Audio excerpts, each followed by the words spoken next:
Core.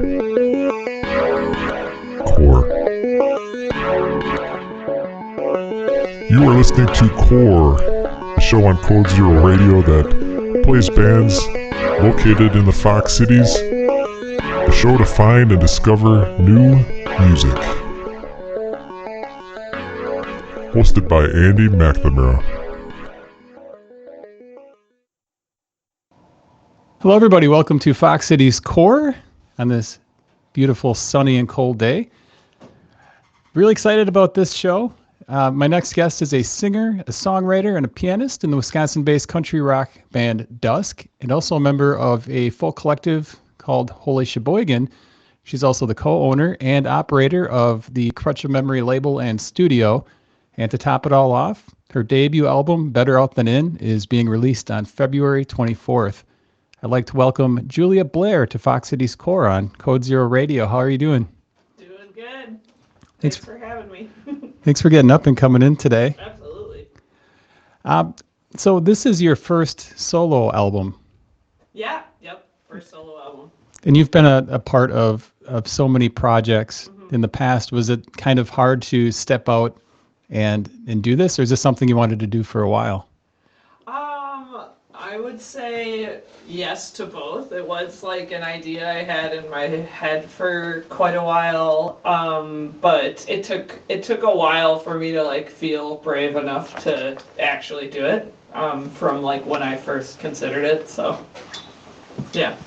As far as the songwriting part of it, did you do most of the songwriting for this album by yourself, or did you have co-writers?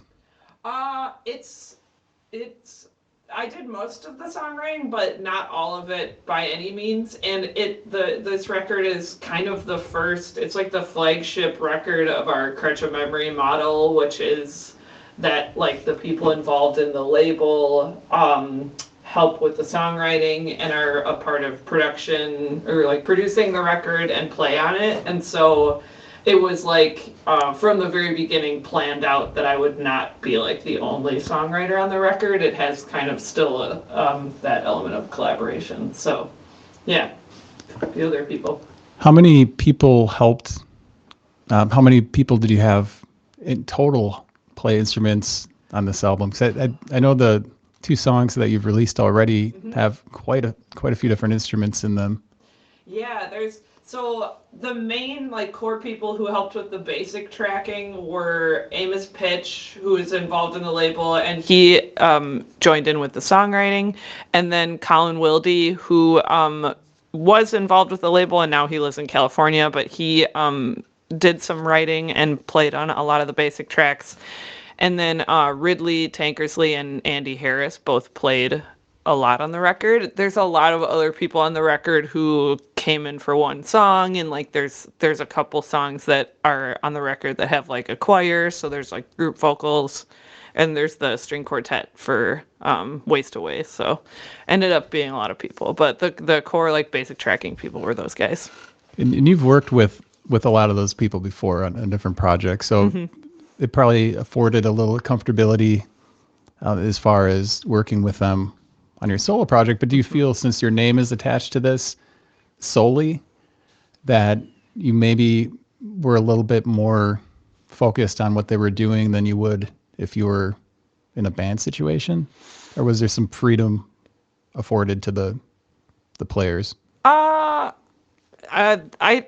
don't think I was having too much more attention. Like I probably weighed in a little more than I would in other bands, but my collaborative style is usually like more hands off. Like I'll kind of create a structure and then like let the person who is coming up with the part do their own thing. I just find that when I've had a really specific part that I'm like, play this part, then, you know, that person like doesn't get as good of a performance as if they kind of come up with their own part, because then it's more suited to their style. So I would think I was still pretty hands off, you know. I want to back up a little bit. We'll come back to the current release in a bit, but cool. You grew up in Hartford, is that correct? Yeah. How did you first come up to the Appleton area? What brought you up here? I went to Lawrence, actually. That's what brought me here. And then I moved away for a little bit and then came back actually to start Holy Sheboygan, which was a band of, we all went to Lawrence together and we kind of like dispersed after we graduated and then came back to this area to do that project. So how many releases does Holy Sheboygan have? We have 4 out and a 5th that is done and will be coming out later this year. That's impressive. And I could be wrong here, but you can correct me if I am, but I think one of the past releases, you actually went to like a cabin somewhere and recorded or wrote or something, or am I not getting that right? You are getting that right. That's the one that is not out yet. And it was like commissioned by Worm Farm Institute, which is an arts group in Reedsburg, Wisconsin. They put on Fermentation Fest. And they had this friend, Phil Kalinowski, who is an outsider artist from Chicago, just like one of those people who like huge body of work, very prolific. And he passed away. And so they commissioned us to write this album about his work. And so that's when we stayed in this like old schoolhouse near Reedsburg and did all the writing there. And then recorded it over the next year. Not at the house. No, not at the house. That was some of the recordings we made for demos at the house ended up on the record, but most of it was not done there. Do you feel that taking yourself out of your normal environment and placing yourself somewhere else helps with the songwriting process? Yes, I think with Holy Sheboygan, absolutely, because we're a big group and we have like a very like hyper collaborative style where it's like we're constantly like coming up with the songs together, and so we really like take over a space. Like we're just kind of a big presence, and so for us it's kind of good to like get our own space like away from, like taking over someone's house or something like that. But I think in my own songwriting, like for Dusk or for my solo record, like it's that those ideas just kind of pop into my head wherever, and then I write them down. That I'm pretty comfortable doing at home. So Holy Sheboygan was your first official band? Well, I was in a band briefly at Lawrence called Wet Magic Fancy Band. So that was technically my first band, and we played a few shows. But that was kind of like version 1 of Holy Sheboygan, I would say. There were some different members, but yeah. And then Holy Sheboygan was my first real band where we like went on tour and stuff like that. So in Hartford, was there much of a music scene down there when you were growing up, or was the music scene pretty contained? Yeah, there was a punk scene there for sure. I was not involved in the punk scene at all. My brother Adam was much more involved in that scene, and Quentin, who I went to school with, had a house there. I think it was called the Garage. So there was a lot of people really into punk there. When I was in high school and like at that age, I was like very much more of like a classical music nerd, so I was doing that thing. But yeah. So what instruments did you start learning? What was your first instrument? Viola. And I always sang in choir, like since I can remember. So singing and viola. You do a lot of keyboard piano stuff with Dusk. Was piano something you started picking up later on? I did a little piano at Lawrence because you have to in the music program, and so I knew like basically like scales and chords. And then when Dusk started forming, that was like my first time really playing the keyboard for a group. Yeah. So I've gotten a lot better since we started. How was the scene in Appleton different than down there in Hartford? Oh, I think just more. There's more. Hartford's pretty small. And yeah, I don't know. It's hard to say because like when I was in Hartford, I was a kid and I didn't grow up being a punk kid. So now coming here, like there's more of an established punk scene. I think more bands come through here. Yeah, I don't know. Fosters a little bit more creativity. What year did you come up to go to Lawrence? 2007. 2007. So well before the start of Mile of Music. Yeah, totally. What's your take on Mile of Music and what how that has sort of changed the music scene up here in the Fox Cities. Oh yeah, it's made it like more mainstream, I guess, or normalized, like going to shows in Appleton. Like it's not just like that kind of subculture anymore, like, which is, it's pretty cool. I mean, it's cool to like, especially when it first started and you would just like see all these like bands walking around Appleton. It was like, whoa, this is a different energy. And having like all these people like get excited about going to shows and like buying records, like that became a bigger part of the culture in this town, which I think is pretty cool. Do you find yourself going to a lot of shows during Mile? I know you've played it as well. I saw you play the tambourine for Tenement, and I actually got hit by a little piece of, I think one of the little pieces flew off the tambourine. Oh no. Yeah. But how was that experience playing with Tenement at the Mile? Oh, that was fun. Yeah, that was good. Yeah. I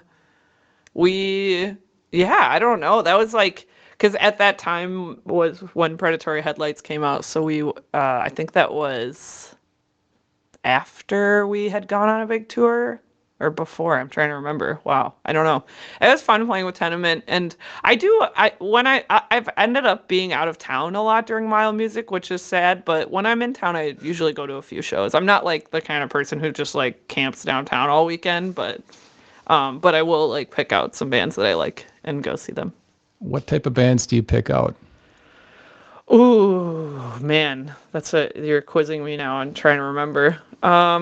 There's like a couple like soul bands that I've gone to, or I do like Charlie Parr a lot. So when he's come, I've made a point to go see him. And who else? Oh, my friend Emma DeCourcy, she goes by I Am the Polish Army. She came a few years ago, so I went to see her. That was fun. Yeah, stuff like that. If you could change one thing about Mile Music, what would you change? I would make the I don't exactly know how the financials are run, but I would either like have the bars pay a percentage to the festival, which they might already do, admittedly, I really don't know, or maybe like charge a little bit of a like ticket price just to be able to pay the musicians a little better. Fair enough. Now, there's obviously lots of different venues and a lot of different festivals around the Fox Cities, besides Mile Music, so I don't want to make it seem like that's the only one in the area. Right. Have you been a part of any of the festivals like Electric City Experience or Steel Bridge up in Green Bay or the Oshkosh Music Fest or any of those? We have played a festival in Oshkosh, and I don't remember which one it is, but it's one where it's also like there's a main stage downtown and then there's like some smaller shows in bars. That might be at the Oshkosh Music Festival, I think. Okay, yeah. Is it typically like a week before Mile of Music? It was definitely in the summer, and I remember Traveling Suitcase was playing, and yeah.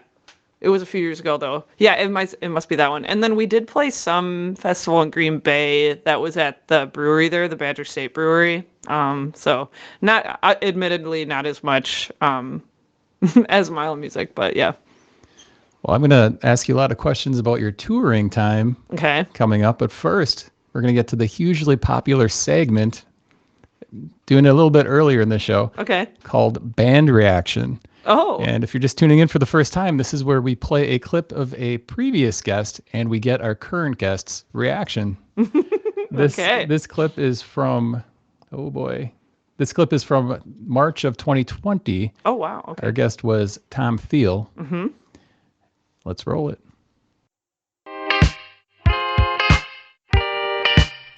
Band reaction. Band reaction. In the music business for quite a while. What's your take on EPs? Everybody's doing EPs and singles now instead of albums. And I'm kind of a purist as far as that goes. I prefer an album. But do you feel the pressure to start putting out EPs and singles? Like you said, attention spans are so short. Right. So you can almost blow it all in one release or stagger it. That's true. Your thoughts on that? Yeah, I'm the same way where I like one like piece of work, and I like listening to an album front to back, and I like if it's got some sort of theme or sound or cohesiveness to it.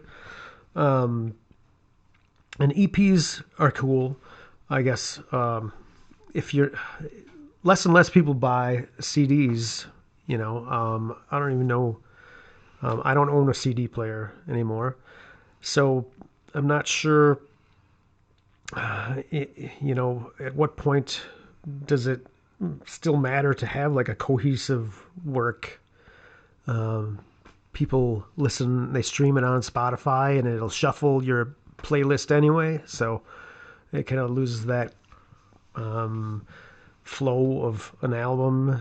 But I still like having big chunks of music to listen to, and for like as far as singles, like if you release a lot of singles, that they just start getting lost after a while. If you see somebody's got another single, you kind of lose track. Was that the one from last week? I don't remember anymore, and I'm probably just jealous because I don't write that fast. I don't write fast enough to release singles that often.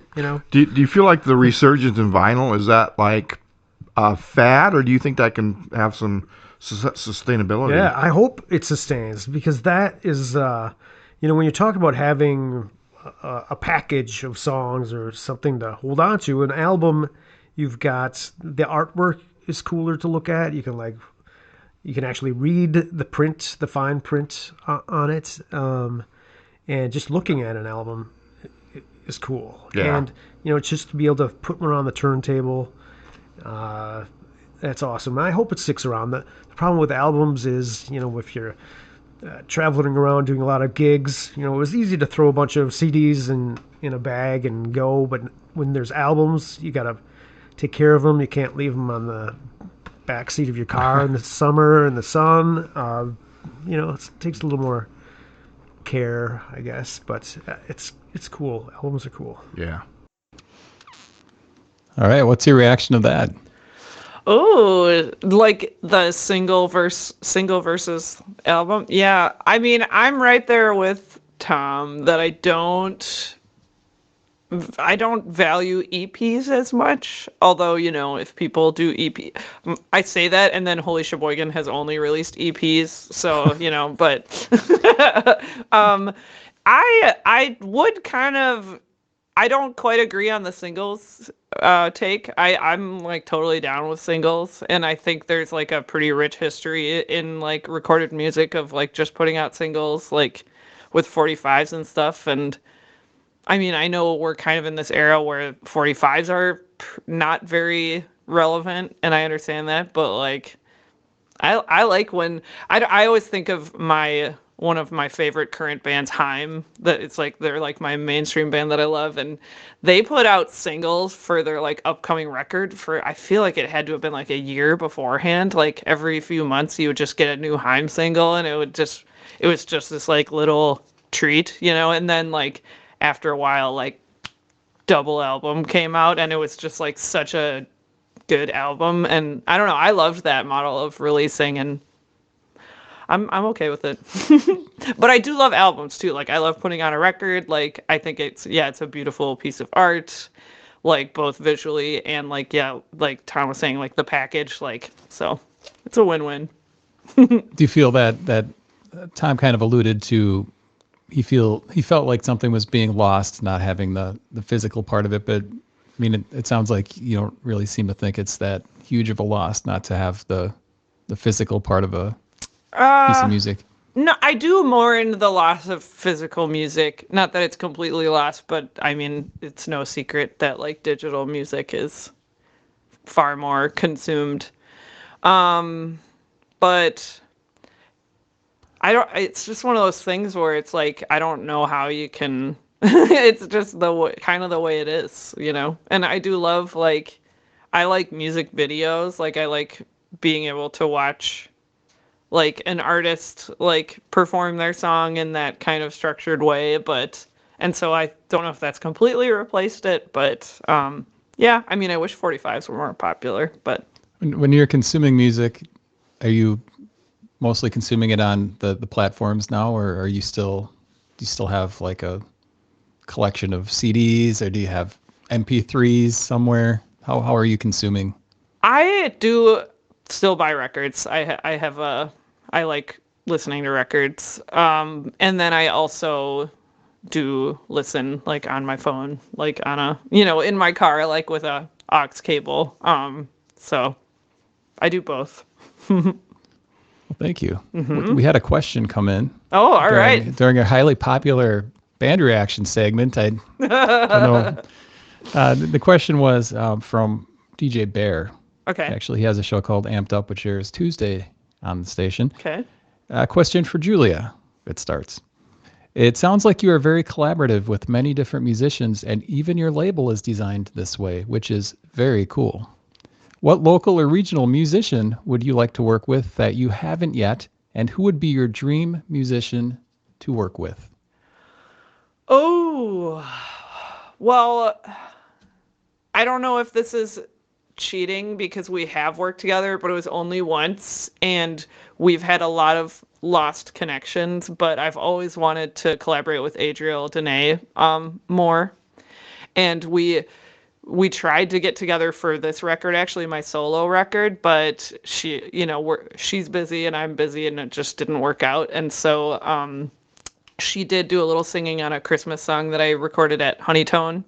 But that's it. So I don't know if that's a cheating response because we have worked together, but I've really wanted to work with her more, either with Crutch of Memory or like just with singing together. So that's my local musician that I'm a fan of. And my dream musician, oh boy, that's a hard one.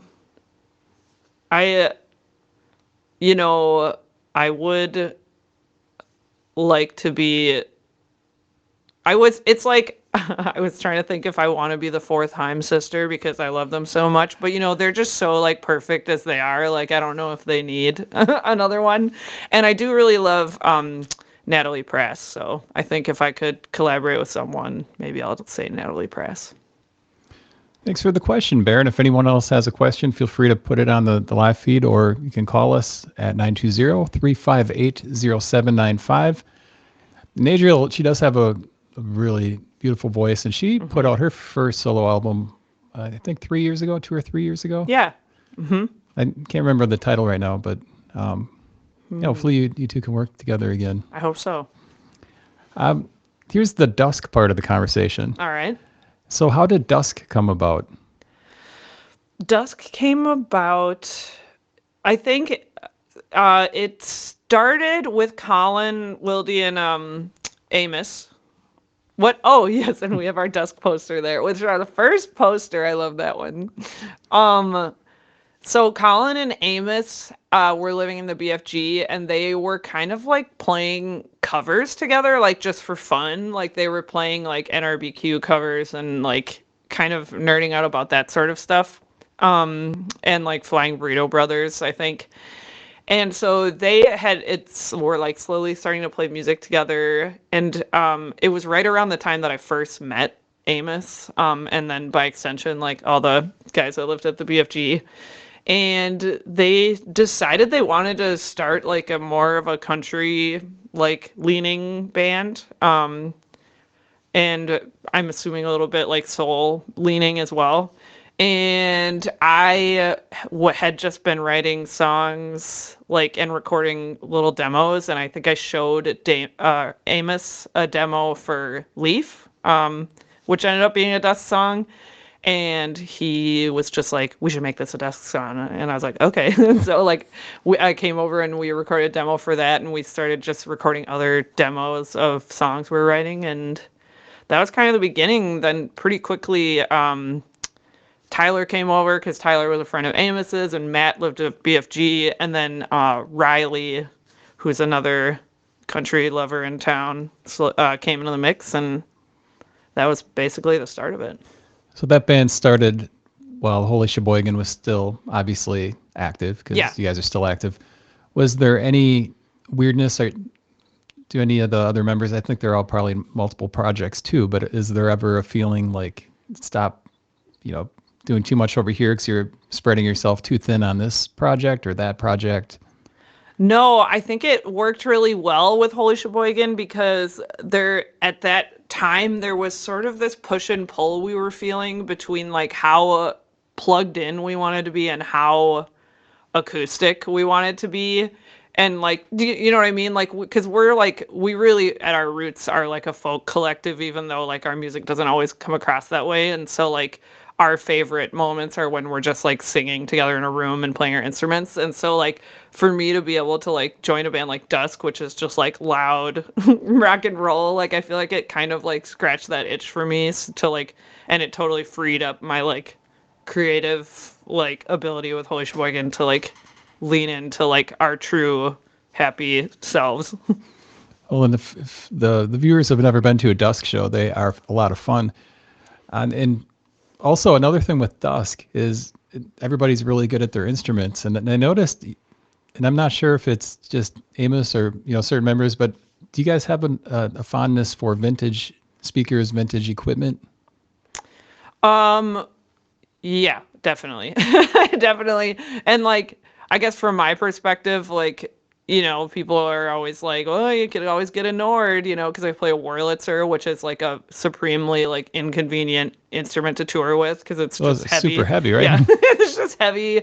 It's also like old, and so like you want to take care of it, and it goes out of tune a lot, and tuning it is like this insane like science experiment where you're like putting solder on and shaving it off and stuff like that. So, but yeah, we as a band are very committed to the vintage PV amplifiers, although some members of our band are Fender people, so that's a little bit of little bit of an argument in the band.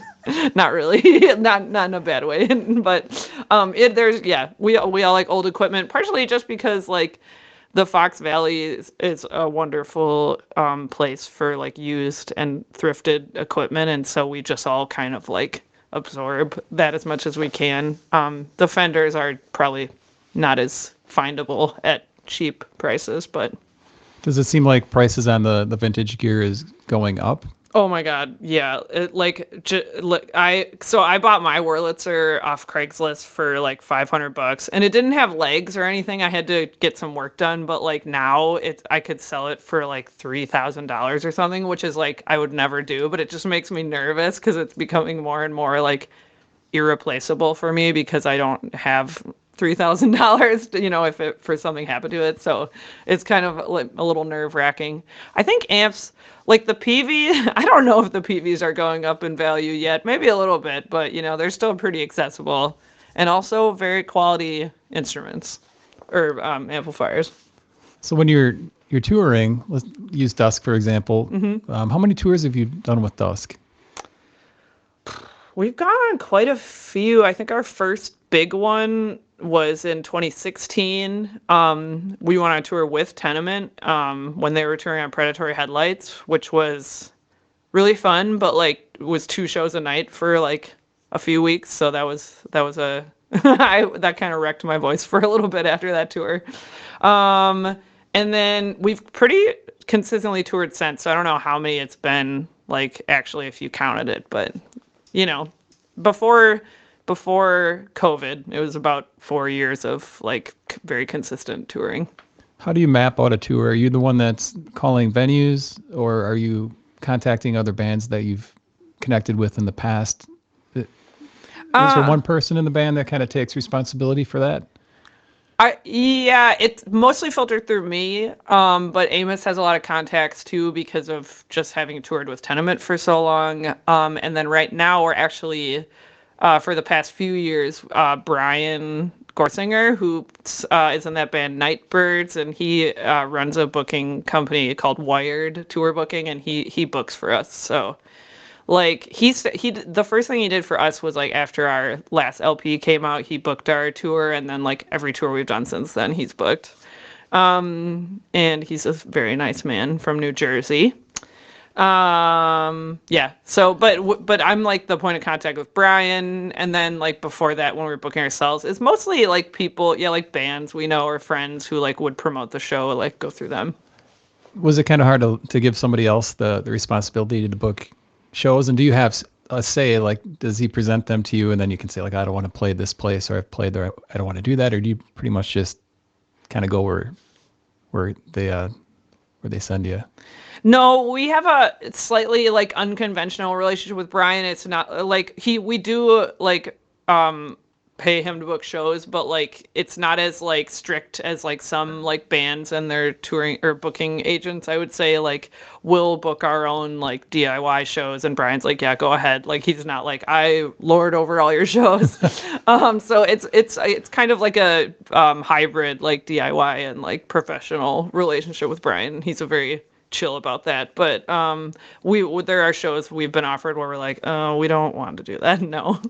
So and then sometimes we'll see a show and be like, hey, could you reach out and get us on this bill, kind of thing.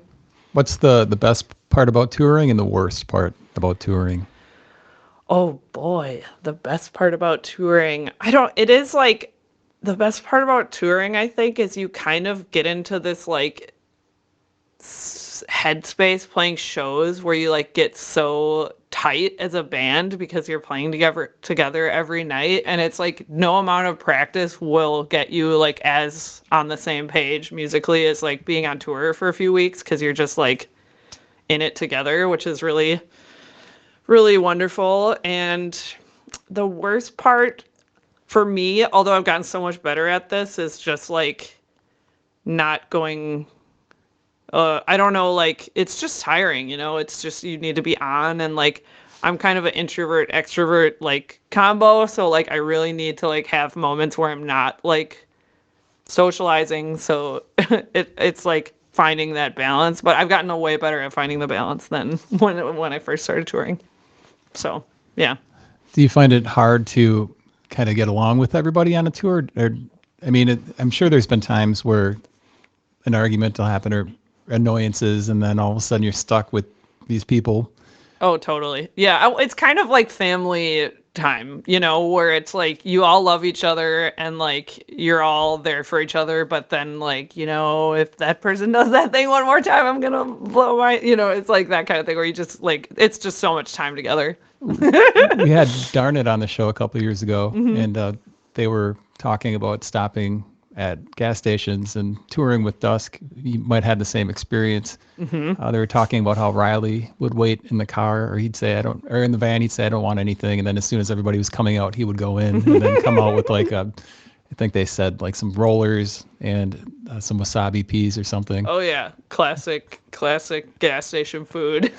When you're touring, are you doing a lot of couch crashing? Are you staying at hotels, or what's the typical sleeping in the van? I mean, how are you getting your rest? Mostly trying to sleep at people's houses as much as we can, just because like that's fine and it's better than paying for hotels. So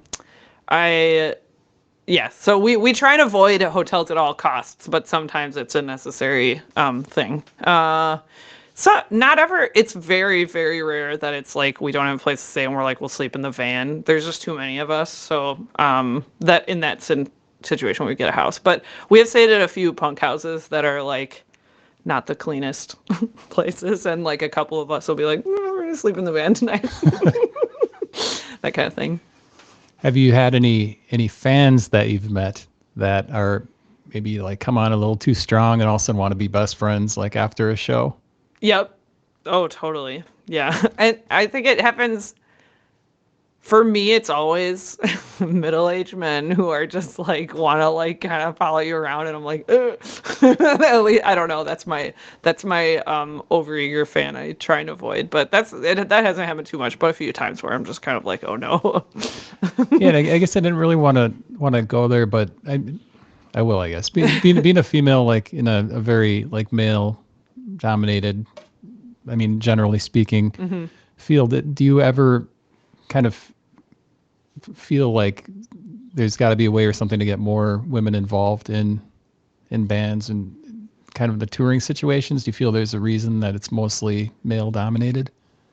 Yeah, I do. I think about that a lot, especially like I've been assembling like a group of people to play with for my solo record, and I've been trying to be intentional about not having it be like all male presence there, and it's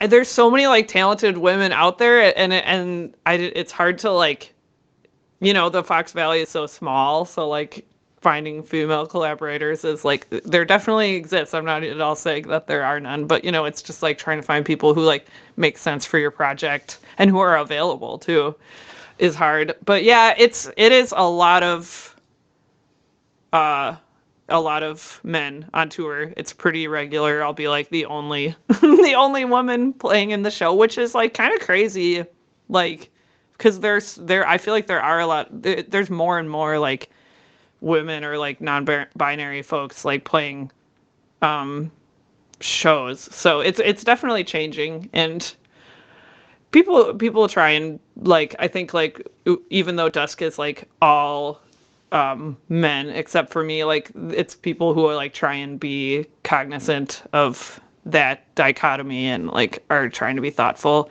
Obviously there's still like socialized like patriarchal stuff that'll come up, but it's not so bad. Thank you. Asking some hard-hitting questions Yeah. today. I got a couple really good questions from a listener. Kelly, thank you for the questions. I'll ask both because I think they're both good questions. When writing new material, do you feel more productive if you're on a time limit? Oh, absolutely. Yeah. I kind of like need a deadline. Like sometimes I'll even try and just like create arbitrary deadlines for myself, but they're not as effective as like true like deadlines where it's like someone else is like, I need this by this day. But yeah, that's like, I'm a procrastinator deep in my heart. So like once I have like a deadline approaching, then I'm like, it all comes out of me.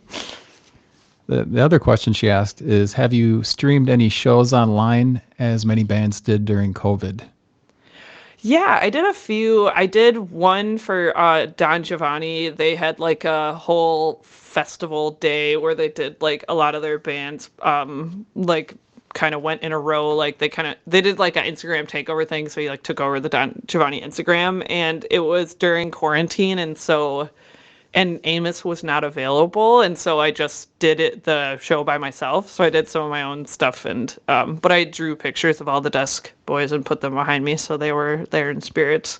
And then I did do one for Planned Parenthood right before the election as kind of like a get out the vote thing. So they had written this whole script that I read and then would play in between, and the script just kind of was like, how do you register to vote? Like, how do you find your location, that kind of stuff. So Was that the one that you had the daisy or the flower? yeah, that was the one I had the puppet talking. That was great, and it was well put together. Thank you. I remember that one. That one stands out in my head. Yeah, that one was fun. Well, thank you for the questions, Kelly. Yeah, thanks. Appreciate it. We've been talking a lot about the prior projects, but we should talk more about the latest album, Better Out Than In. Sure. You did a couple videos. You've released 2 singles so far for the album, Relax and Waste Away. And were both videos produced or recorded by Ridley? No, actually, They weren't. no, Ridley. I wish Ridley and I have talked about making a video, but we haven't gotten to it yet. The first one was by Arthur Cole Riggs. He lives in Madison. He's a friend of mine. And then the second one was filmed by Finn Bjornerud. Interesting. So do you have any plans to release any more videos for the release? I have one more that's done. Finn Bjornerud made that one too, and we'll put that out like in March, so it'll be a little like treat after the record's out. Any kind of scoop on the song, or do you want to keep it under wraps? No, I can give a scoop. It's called Fantasize, and it's my like attempt at a sort of lightweight jammer record or a song for the record, because a lot of the record is very like not serious, but it's not it's deep, I guess. It's me pouring my heart out a little bit. And so I wanted to have one song at least that was kind of like not so deep. So it's called Fantasize. It's just a pretty like sexually themed song. Do you find it hard to get personal when you're songwriting? Because I mean, people are going to be listening and wanting to know what a song is about, what are the lyrics about. Mm-hmm. You don't have any problem like explaining like what the lyrics. You have no problem writing personal lyrics, I guess is what I'm trying to say. No, I don't really because for me, like my like idea of artistry, like my goal as an artist is to like be very genuine, and so like that I feel like they just kind of go hand in hand. And I'm not like, I think in life, like with relationships I have trouble sharing my emotions, like talking about them, but like so that then when I can write a song and like really convey a feeling, it's like, it's just a very like cathartic thing. And also I just feel like my favorite form of creativity is like perfectly conveying that feeling. We're going to play well, we've got a question first before that. Neil Roberts wants to know, what's the furthest you've traveled to play? Well, up until recently, I had not left North America, but this past summer I was in Prague for a puppetry class, and I booked some shows in Germany. So it was a short trip from Prague to Germany, but the longest from my home. So yeah, those are my furthest away shows. Those were solo shows. Yeah, by myself. So it's one in Hamburg and one in Berlin. Oh, Neil, thanks for that question. I can't believe that I missed the Germany show thing. Yeah, yep. How were the fans in Germany? Were they receptive? Yeah, it was cool. Like Hamburg, they were just so sweet. But like it's funny because Hamburg is like has this reputation within Germany as being like a little more standoffish, like personality wise. And I could totally see that, but like there's like this sheen of like it's just I don't know, it's hard to describe. And also there's the language barrier, but most people are very good at English. But then like after the show, people would come up and just kind of like really open up about how they felt about it, and it was like a lot of really genuine people. It was very fun. And then Berlin, I like somehow missed the message that Berlin is like cool kids capital of the world. I just didn't know this, and so everyone's like, oh yeah, Berlin's so cool. And so like it was funny, just like everyone there had this look. But we played outside of this record store, and there's a bunch of people there, and then like the guy I was playing with, he goes by Ghost Bag, and he was just like a super, super nice guy. And his friends were also extremely nice. And then there'd be these people who'd come up, and I got my first like very long critique after the show in Berlin. It was pretty hilarious. This guy, like another middle-aged man, came up to me and just kind of told me everything that I should do better for the next show. It was really hilarious. But a lot of people came up and were really, really nice about it. So. How do you react when somebody tries giving you advice on something that you've been doing more than like a typical person? Like obviously you've been playing music, you're in a ton of projects, you tour a lot. How do you respond? Are you kind of gracious, or do you just sort of? That was my first time like having a like listener come up and do that, and so I thought it was kind of funny actually. Like, and I was just like, okay, like, because he's being so blunt. I think when I get pretty mad, like when I get pissed off is when sound people come up, and like I've like literally like had like a sound man like reach over to help me like plug my instrument in, as though I like didn't know how to plug the cable in, and I'm like, no, I know how to do that, thanks, I got it, like. And so the sound that's where I have more frustration, because a lot of times I think they don't think I understand how it works, and I'm like, no, I do know how it works. Well, we're going to do a video here for Relax. Great. Track from the album. You want to set this one up? Sure. Yeah. This is, do you want to like tell you about the song a little bit? Yeah, about the song and maybe a little bit about where the video was shot and Sure. the idea behind it. Yeah. So this song is kind of like it's an upbeat vibe, but it's a little bit of an angry anthem song. It's definitely like a feminist anthem, I would say. It was the song when we were recording that like clicked first. Like as we were recording it, it's just everything fell into place, and we were just like it just made a lot of sense. So it was a kind of natural choice as the first single. And then for the video, I really wanted to do kind of like a walk-in somewhere video. So that's like one of my favorite types of videos where the main person is just like walking from one place to the next place, you know? And one of my favorite elements was at the end, I won't spoil it too much, but there's a little kid bicycle gang who chases me. That is an idea I had for a while, and I was glad that I finally made it into a video. So, what was the hardest song on the new album to record? Was there one that just was a pain? Like some songs probably easy, some songs the trouble song. Oh yeah, there was a song, and it's one of my favorite songs I've ever written too. It's like I'm just like so proud of the songwriting, but it's called Barbara. It's about your aunt. Yeah, it is. It's about my aunt. I play it live, and like it's just I'm just proud of that song.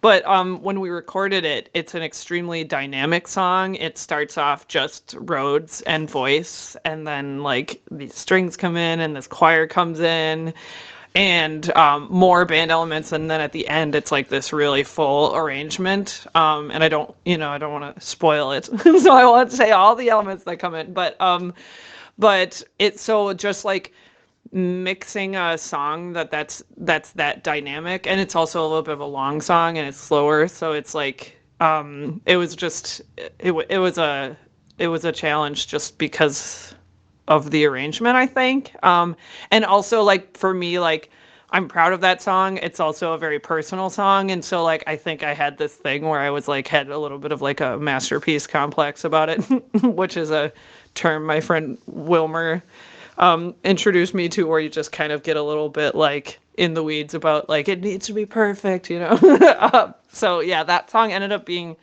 really challenging, but I liked how it turned out. It just was like it was hard to get it there. Well, no, and your aunt, of course, is no longer with us, right? Mm-hmm. Yeah. Did you feel like you're almost writing a song that you wanted to kind of pay tribute? Is it sort of lyrically, is it a kind of a remembrance song, or is it just kind of a song about your relationship with your aunt? It's both, but it is more of a remembrance song, I think. So the first line of the song is "There'll be no funeral for Barbara today," and so like after she passed away, there was no funeral, which I just like for some reason really stuck with me, and I think this song is kind of like my funeral for her. So it is kind of like it's just this like parting gift almost, like if that makes sense.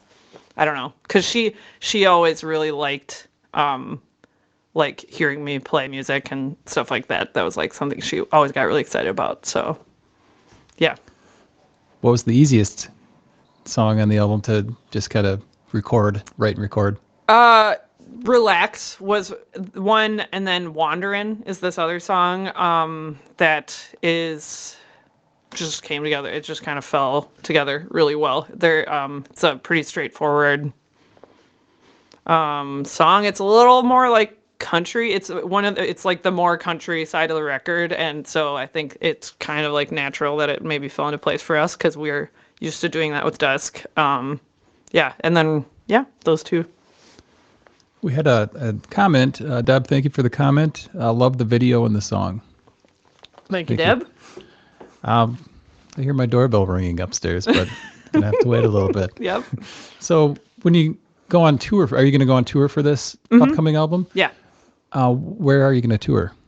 I'm going out east, so I'm gonna like go down through Tennessee to Georgia, and then like up the East Coast through New York, and then back through Ohio. Are you going as just a one piece? Are you going to bring people with to recreate some of the fullness of the album? I'm gonna bring some people with, yeah. Any scoops on who? Ridley Tankersley is playing with me, and I had another person who is unable to make it, and so I am still forming that group. Do you find it hard to be around Ridley because he's so smart? Yeah, he's just so smart and funny. It's just But he knows a lot about trivia. The listeners, like the one time I met him, like he just knows. He seems like a guy that knows a lot of stuff.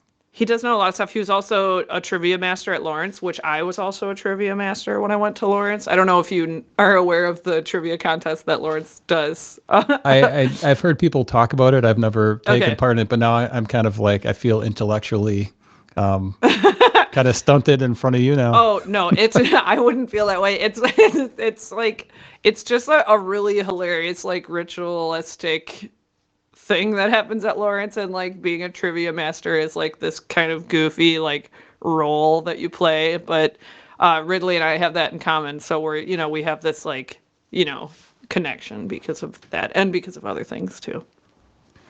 And the tour, when does it start? May 4th. And I say that a little hesitantly because I'm still in the middle of booking it. So like half the shows are confirmed and half I'm still kind of putting into place. So Are there any fears yet that COVID could pick up, or is that sort of a thing of the past now? oh, there's definitely I don't know if fear. It's more of an acceptance. Like I've decided to go ahead and book the tour, even though like Omicron stuff was really intense. But I was like, I can't just keep waiting, so I'm gonna just book it as though it will happen, and I will accept that maybe it will have to get canceled. So, Why should people go out and buy this new album in a couple weeks?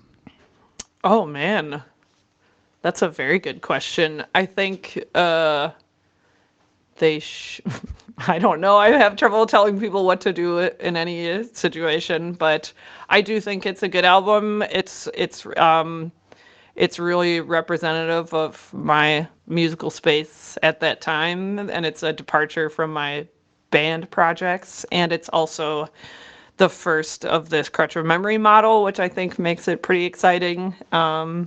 Yeah, what can I say? It's a good record. I'm proud of it. Is this going to be on vinyl? Yeah. Awesome. And people can pre-order it Yeah. at crutchofmemory.com. .com. Yep. Okay.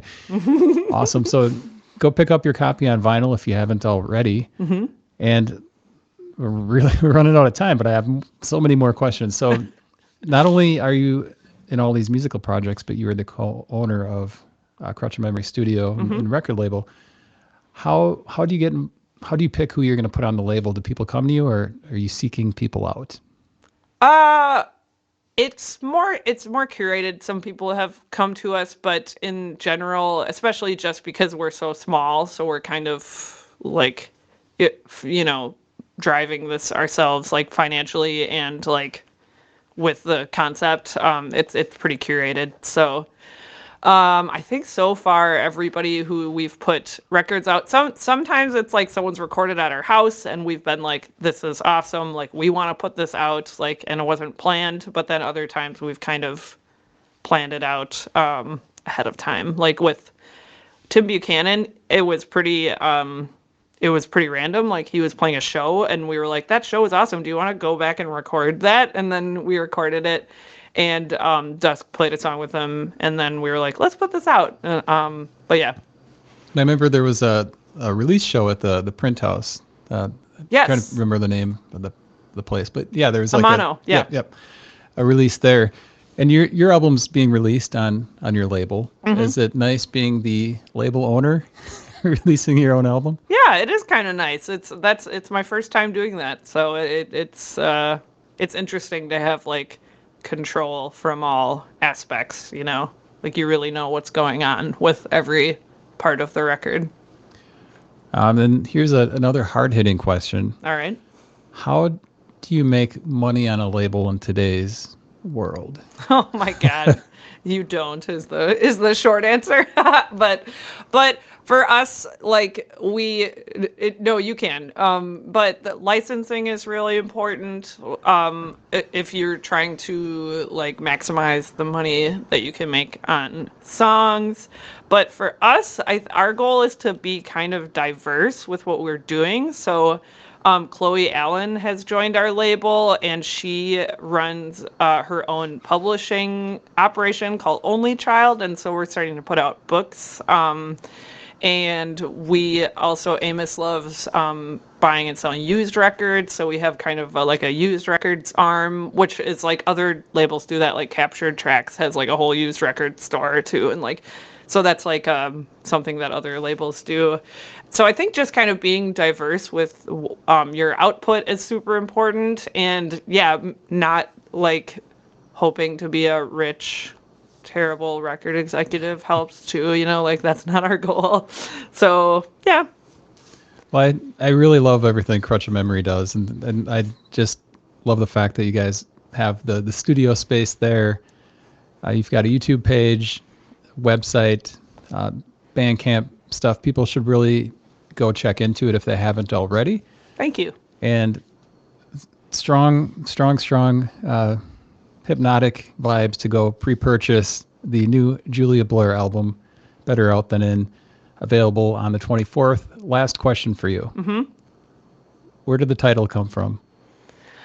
The title came from deep within me. It just popped out, and I liked it from the moment it popped into my head. I don't even remember where it was. I wasn't even at home, and I was like, ting, but like the more I think about it, the more it's like just a perfect title for me. Cause like, I love that it's a little bit like tongue in cheek because it's like an idiom, but also like for me, like, better out than in, and no one's seen the record cover yet, but it is like kind of a picture of me pulling my heart out of my chest, so it kind of is like a literal play on the title as well.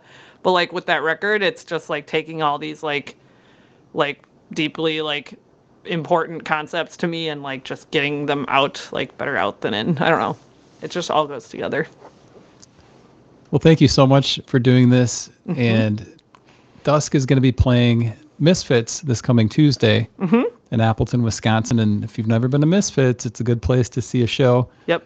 Who are you playing with? You're playing with Tromp and who is the other person we're playing with? I can't remember her name. She's really cool. She's done some stuff with Riley. Sorry, I'm looking up the event page here. I'm sure the show starts at 9 o'clock or 8 o'clock or something. Like being a Tuesday, I'm not sure if there's a earlier start time. Yeah, I think it starts at 7. It'll take me too long to look it up. She's really good, and I'm spacing out her name. Sorry. Go to Misfits Facebook page and check, or just go see go to see Dusk and Tromp, and you're gonna get another excellent surprise. act. Yes. Julia Blair, thank you so much. And thank you to the listeners. You've been listening to Fox Cities Core on WCZR Code Zero Radio.